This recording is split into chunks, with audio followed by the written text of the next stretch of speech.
My name is Ansley Strevel, and today I will be showing you different examples of how to use the MathLink cubes that go with the standard 1.0a.a.1, which states add and subtract within 20 to solve contextual problems with unknowns in all positions involving situations of add to, take from, put together / take apart, and compare, using objects, drawings, and equations with a symbol for the unknown number to represent the problems.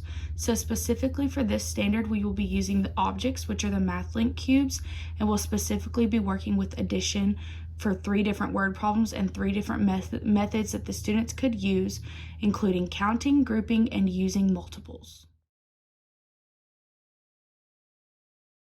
The first problem that the students will be solving will be what is the sum of 12 pieces of chocolate and 3 lollipops? And they will be doing this by the method of counting. So it would be a lot better if the problem had 10 and you could use the brown as the chocolates and the pink as the lollipops.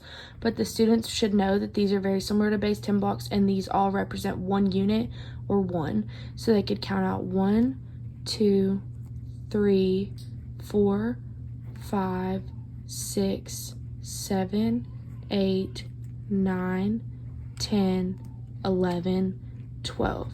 And then they would know that they needed to add 3 more so they could add on to the 12 and go 13, 14, 15. And again, it would be easier if you could represent one object by one color, but if you can't, then they can just individually count 1 unit per multiple of whatever they are adding up. Second problem that the students will be solving is what is the sum of 10 pencils and 10 markers? And the method that students can use for this is grouping. Since they know that they have 2 sets of 10, they can group these and make 10 here and 10 here and know that they have to add 10 2 different times. These can all be spread out and they can still make these, and these are very similar to base 10 blocks. So each one of these is a unit and 10 would make a rod. So if they knew that 10 of these plus 10 of these makes 2 rods, they would know to add 10 plus 10 to get 20 for their answer on this problem. The third problem that the students will be solving is what is the sum of 6 oranges and 4 apples? And the method that students can use to solve this is by using multiples. So for this, they could do multiples of 2. So for the oranges, they would have 1, 2, 3 groups of 2, and for the apples, they would have 1, 2 groups of 2.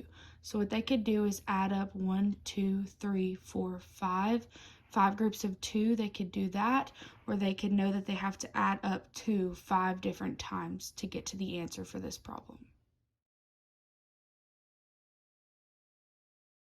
As you can see, there are many ways that these MathLink cubes can be used, not only in just addition, but if you notice, each one of these also has shapes in them, so they could do sorting by shapes, they could do sorting by color. There's a variety of many different things that these could be used for, and like I've said multiple other times, they're very similar to base 10 blocks, so they can use them as units, rods, or combine them all, but these can be used for many different things, pre-K, and all the way through elementary school.